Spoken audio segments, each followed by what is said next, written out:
Seed technology का next lecture है seed processing and there steps, बीज संसाधन और उसके चरण। तो सबसे पहले इसके इंट्रोडक्शन या परिचय की बात करें तो इसके अंदर परिभाषा या डेफिनेशन देखें अगर अपने, तो प्रोसेसिंग या संसाधन क्या होता है। एक बीज ढेर में से जो अशुद्धियाँ होती हैं, उसके अंदर जो इम्प्योरिटीज़ होती हैं, उनको पृथक करने यानी उनको सेपरेट करना एक तो, तथा विपणन के लिए बीज को तैयार करने की प्रक्रिया यानी कि जो मार्केटिंग की जाती है सीड की, उसके लिए सीड को प्रिपेयर करना या तैयार करना जो है, ये प्रक्रिया जो है वो क्या कहलाती है, बीज संसाधन या सीड प्रोसेसिंग कहलाती है। अब इसके प्रिंसिपल या सिद्धांत की बात करें तो जो बीज ढेर या सीड लॉट्स होते हैं उनमें भौतिक अंतर पाए जाते हैं या हम कह सकते हैं फिजिकल डिफरेंसेस पाए जाते हैं, और इन्हीं के आधार पर जो प्रोसेसिंग मशीन्स हैं या संसाधन मशीनें हैं उनका चुनाव या सिलेक्शन किया जाता है। तो कौन कौन से भौतिक अंतर या फिजिकल डिफरेंसेस जो हैं वो सीड लॉट्स के अंदर पाए जाते हैं, और फिर उन अंतरों के आधार पर कौन सी मशीनें या मशीन्स जो हैं वो सुइटेबल या उपयुक्त होती हैं, वो हम लोग इस टेबल में देखेंगे। जैसे बीज आकार या सीड साइज में अगर डिफरेंस है, अंतर है, तो उसके लिए हम लोग एयर स्क्रीन क्लीनर कम ग्रेडर का उपयोग करेंगे। अगर बीज भार के अंदर, सीड वेट के अंदर डिफरेंस या अंतर है, तो उसके लिए हम लोग स्पेसिफिक ग्रेविटी सेपरेटर का यूज़ करेंगे। अगर शेप यानी आकृति जो है बीजों की या सीड्स की, उसमें डिफरेंस है, तो उसके लिए स्पाइरल सेपरेटर यूज़ किया जाता है। सतह की बनावट या सरफेस टेक्सचर जो है उसमें अगर डिफरेंस या अंतर है, तो उसके लिए रोल मिल या डोडर मिल का उपयोग किया जाता है। उसी तरह से अगर बीज रंग या सीड कलर के अंदर डिफरेंस है, तो उसके लिए इलेक्ट्रॉनिक कलर शॉर्टर का यूज़ किया जाता है। उसी तरह से बीज चालकता या सीड कंडक्टिविटी में अगर डिफरेंस है, तो उसके लिए इलेक्ट्रॉनिक सेपरेटर का यूज़ किया जाता है।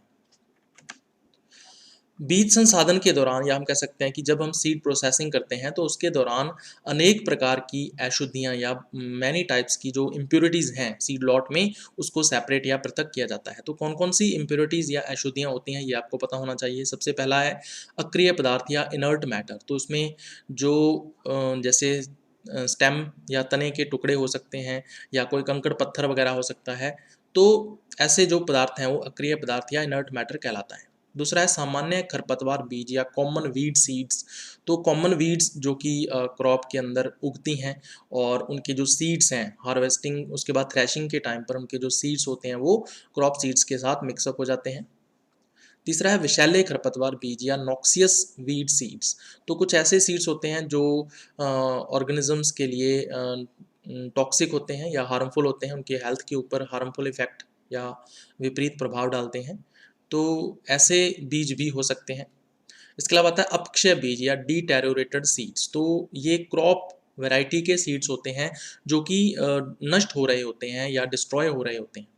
इसके अलावा आता है क्षतिग्रस्त बीज या डैमेज्ड सीड्स।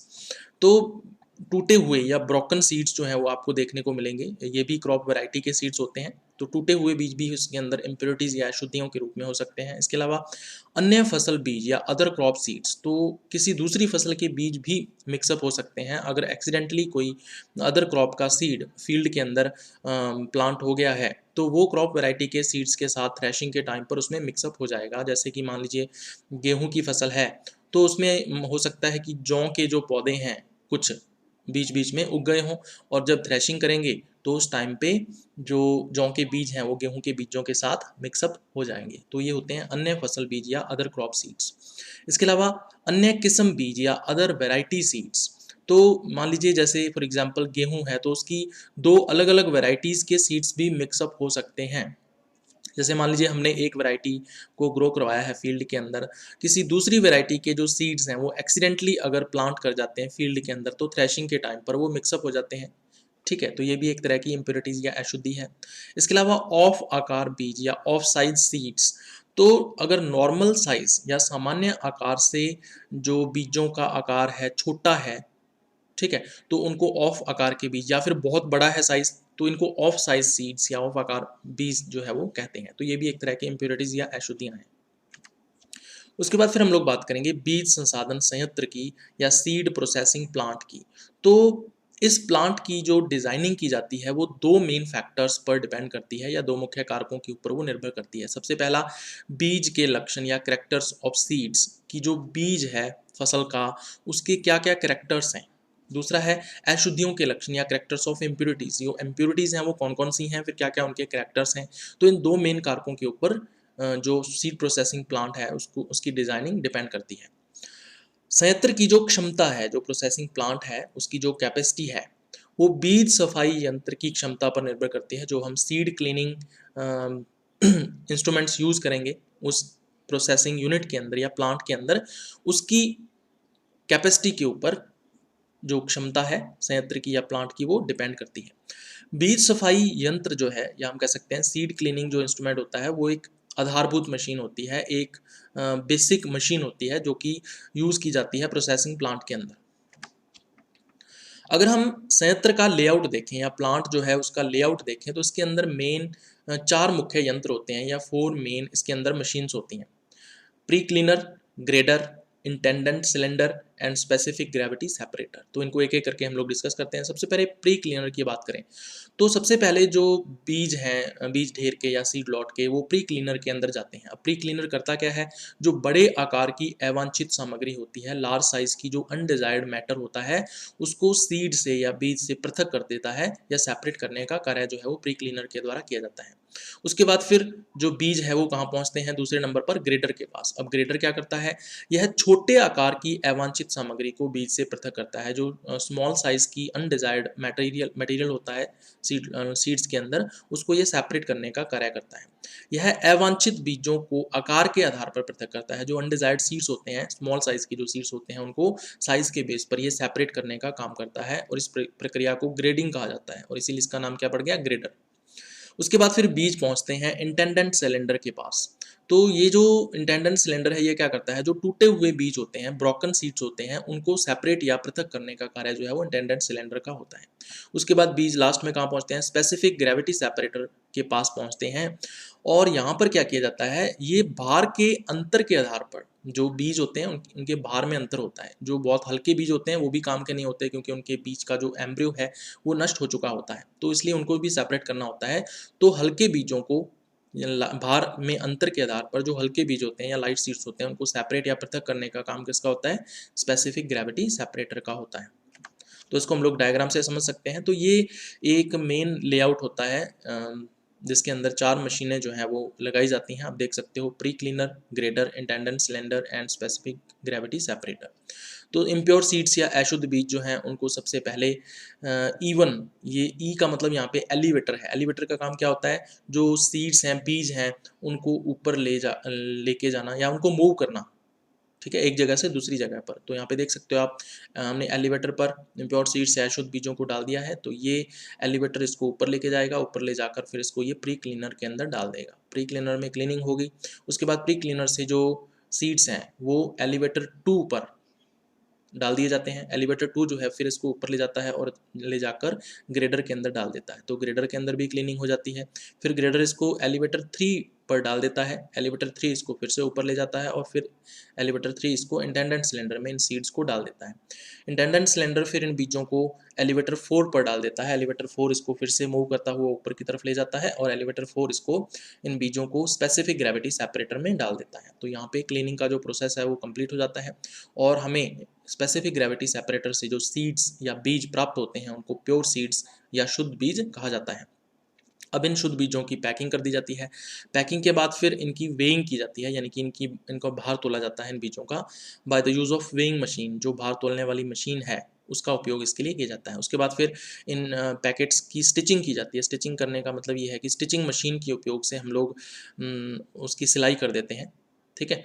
तो ये सारे का सारा जो प्रोसेस है प्रोसेसिंग प्लांट के अंदर रहता है। उसके बाद फिर हम लोग बात करेंगे बीज संसाधन संयंत्र इमारत की, जिसको सीड प्रोसेसिंग प्लांट जो बिल्डिंग है वो किस प्रकार से होती है। तो इसके अंदर 3 मेन कंपोनेंट्स या 3 मुख्य घटक होते हैं। सबसे पहला है सुखाई प्लेटफॉर्म, जिसको ड्राइंग प्लेटफॉर्म बोलते हैं। दूसरा है संसाधन क्षेत्र, जिसको प्रोसेसिंग एरिया बोलते हैं। और तीसरा है सहायक इमारत, जिसको ऑक्सिलियरी बिल्डिंग भी कहा जाता है। तो इनको एक एक करके हम लोग डिस्कस करेंगे। सबसे पहले हम लोग बात करेंगे सुखाई प्लेटफॉर्म या ड्राइंग प्लेटफॉर्म की। तो इसका जो साइज या आकार है वो होता है 10 मीटर इंटू 10 मीटर, यानी 10 मीटर चौड़ाई, 10 मीटर लंबाई इसकी होती है। और ये एक प्लेटफॉर्म होता है। इसकी ज़मीन से जो ऊंचाई या हाइट रखी जाती है वो 0.9 मीटर रखी जाती है, ठीक है। तो आप देख सकते हो इसमें लंबाई चौड़ाई सेम है, 10-10 मीटर जो है वो चारों तरफ रखनी है हमें लंबाई चौड़ाई इसकी, और हाइट या ऊंचाई जो है ज़मीन से वो 0.9 मीटर रखी जाती है। उपयोग या यूजर्स की बात करें तो जो अनप्रोसेस्ड सीड होता है या असंसाधित जो बीज होता है उसको रिसीव करने के लिए या प्राप्त करने के लिए हम लोग इसका उपयोग करते हैं। इसके अलावा दूसरा उपयोग क्या है भी, जो फसल बीज के छोटे ढेर होते हैं या स्मॉल सीड लॉट्स होते हैं, जो क्रॉप सीड्स के, उनको अगर हम सन ड्राइंग करना चाहते हैं, धूप में सुखाना चाहते हैं, तो उसके लिए भी इसका उपयोग किया जा सकता है। तीसरा है लकड़ी के तख्तों पर अगर हम प्लेट्स ले लें बड़े बड़े वुड के, और उनके ऊपर सीड्स को स्टोर करना चाहें तो भी हम लोग इसके ऊपर कर सकते हैं। तो बीज के भंडारण के लिए भी इसका उपयोग किया जाता है लकड़ी के तख्तों पर। इसकी खास बात क्या है कि ये जो एरिया है ये संसाधन क्षेत्र से या प्रोसेसिंग एरिया से जुड़ा हुआ होता है, फिजिकली अटैच होता है, भौतिक रूप से जुड़ा हुआ रहता है। ठीक है, ताकि आसानी से सीड्स को जो रिसीव किया है हमने सीड्स या जो बीज प्राप्त किए हैं उनको आसानी से संसाधन क्षेत्र के अंदर मशीनों में डाला जा सके। दूसरा है संसाधन क्षेत्र या प्रोसेसिंग एरिया। इसका जो साइज या आकार है वो होता है 20 मीटर इंटू 10 मीटर इंटू 6.5 मीटर। ठीक है, 6.5 मीटर की ऊंचाई रखी जाती है, तो लंबाई कितनी होगी, 20 मीटर होगी, चौड़ाई 10 मीटर होगी, और 6.5 मीटर क्या होगी, ऊंचाई होगी धरातल से। तो धरातल से जो ऊंचाई रखी जाती है 6.5 मीटर की, ये जो ऊंचाई या हाइट है ये किस लिए चाहिए होती है, बीज संसाधन के जो यंत्र होते हैं या सीड प्रोसेसिंग मशीन्स जो होती हैं वह मशीनों को लगाने के लिए चाहिए होते हैं। ठीक है, जो भी इंस्ट्रूमेंट्स एंड मशीन्स वगैरह होती हैं सीड प्रोसेसिंग के लिए, उनको इंस्टॉल करने के लिए या उनको लगाने के लिए 6.5 मीटर की ये ऊंचाई आवश्यक होती है।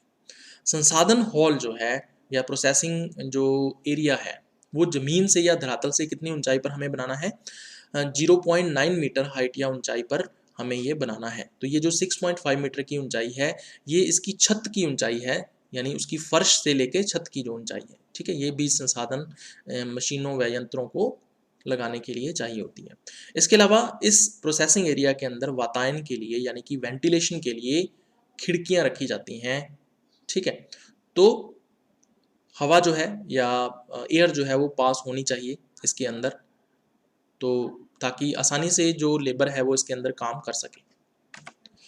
तो आप देख सकते हो 20 मीटर की लंबाई है, 10 मीटर की ऊंचाई है, और 6.5 मीटर जो है वो हाइट रखी जाती है ज़मीन से, और इसके अंदर मशीनों को इंस्टॉल जो है वो किया जाता है।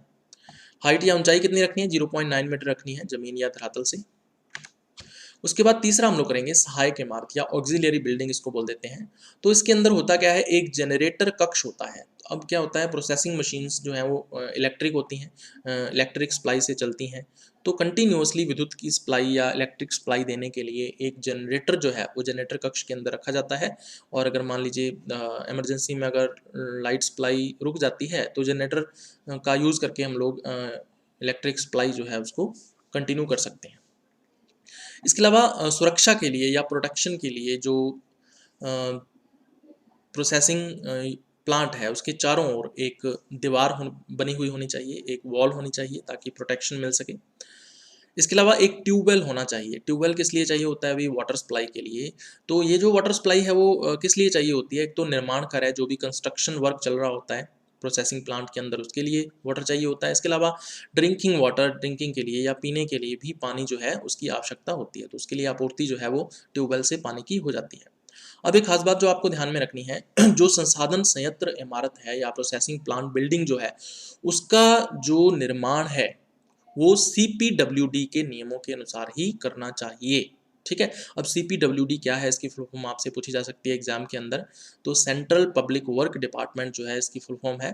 तो इसके कुछ नियम होते हैं, उस नियमों को फॉलो करते हुए ही प्रोसेसिंग प्लांट बिल्डिंग जो है वो बनानी चाहिए। तो आप देख सकते हो ये इसका लेआउट है। ये इसका मेन, ये चारों तरफ आप देख सकते हो वॉल बाउंड्री बनी हुई है, ये दीवार बनी हुई है जो कि प्रोटेक्शन या सुरक्षा के लिए है, और इसमें एक मेन गेट एंट्री जो है वो दी हुई है। ठीक है, उसके बाद फिर अंदर की तरफ हम लोग चलें तो यहाँ पे GR लिखा हुआ है। GR का मतलब यहाँ पे जनरेटर रूम है, जिसके अंदर जनरेटर जो है वो रखा हुआ होता है ताकि लगातार विद्युत की सप्लाई जो है वो की जा सके। इसके अलावा इसमें एक ट्यूबवेल होता है ताकि जो पानी या जल है उसकी सप्लाई जो है वो लगातार की जा सके। चलिए, उसके बाद फिर मेन चीज़ यहाँ पे होती है, एक तो होता है प्लेटफॉर्म और एक होता है हॉल। तो प्लेटफॉर्म जो है ये इसका जो साइज़ है वो 10 मीटर 10 मीटर 10 मीटर, चारों तरफ 10-10 मीटर ही रखना है, और 0.9 मीटर जो हाइट है ज़मीन से वो रखनी है। इसके अलावा हॉल की बात करें तो इनकी लंबाई जो है वो 20 मीटर होती है और ये 10 मीटर इनकी चौड़ाई जो है वो रखी जाती है। 0.9 मीटर हाइट पर ये बनाया जाता है। तो ये सारे का सारा बिल्डिंग लेआउट है प्रोसेसिंग प्लांट का। उसके बाद फिर हम लोग करेंगे एयर स्क्रीन क्लीनर। तो ये एक मशीन है जो कि आप लोग धान मंडियों के अंदर देखते हो, जिसको पंखा बोल देते हो आप लोग, ठीक है ना। और ये किस लिए किया जाता है, जो बीज आप लोग लेके जाते हो मार्केट के अंदर, जो ग्रेन्स लेके जाते हो, उनकी क्लीनिंग के लिए, सफाई के लिए यूज़ किया जाता है। अब उस मशीन के अंदर होता क्या है, अभी 2 एयर ब्लास्ट्स होते हैं, मतलब तेज हवा फेंकने वाली व्यवस्था जो है उसके अंदर होती है 2 जगह पे। वह 2 सीव्स होती हैं या स्क्रीन्स होती हैं। ये एक तरह की छलनियाँ होती हैं जिनमें से बीज जो है इम्प्योरिटीज़ या अशुद्धियाँ जो हैं वो नीचे निकल जाती हैं, जबकि बीज जो हैं वो इसके ऊपर रह जाते हैं। तो आप देख सकते हो डायग्राम के अंदर एक तो एयर सिस्टम है, एयर सिस्टम के अंदर इसमें 2 एयर ब्लास्ट्स देखने को मिलेंगे आपको, और उसके बाद 2 सीव्स हैं, फर्स्ट स्क्रीन या फर्स्ट सीव इसको बोल देते हैं, और दूसरी है सेकंड स्क्रीन या सेकंड सीव। तो ये 2 छलनियाँ इसके अंदर होती हैं। 2 एयर ब्लास्ट जो है वो करते क्या हैं, जो धूल व हल्के भूसे को बीजों से पृथक करते हैं, ठीक है। जो लाइट चाफ होता है और जो धूल होती है सीड्स के अंदर, उनको सेपरेट करने का काम ये 2 एयर ब्लास्ट्स या एयर सिस्टम के द्वारा किया जाता है। उसके बाद फर्स्ट सीव क्या करती है, इसका जो छिद्र आकार है या पोर साइज है वो लार्ज या बड़ा होता है, ठीक है। इसका मतलब ये क्या करेगी, बड़े अवांछित पदार्थ जो होते हैं या लार्ज साइज के जो अनडिजायर्ड मटेरियल होता है उसको सीड से सेपरेट या पृथक करने का कार्य जो है वो फर्स्ट सीव के द्वारा किया जाता है। उसके बाद सेकंड सीव या दूसरी छलनी जो है, इसका क्या कार्य होता है, इसका जो छिद्र आकार है या पोर साइज है वो स्मॉल होता है या छोटा होता है, ठीक है। तो ये क्या करती है, छोटे अवांछित बीजों को या जो स्मॉल साइज के अनडिजायर्ड मटेरियल होता है उसको सीड से सेपरेट या पृथक करने का कार्य जो है उसके द्वारा किया जाता है। इसे ग्रेडिंग स्क्रीन भी कहा जाता है, ठीक है। या ये एक तरह का ग्रेडर भी है जो कि साइज के अकॉर्डिंग या आकार के आधार पर जो छोटे आकार के बीज होते हैं उनको सेपरेट या पृथक करने का कार्य करती है। तो ये था अभी अपना आज का लेक्चर।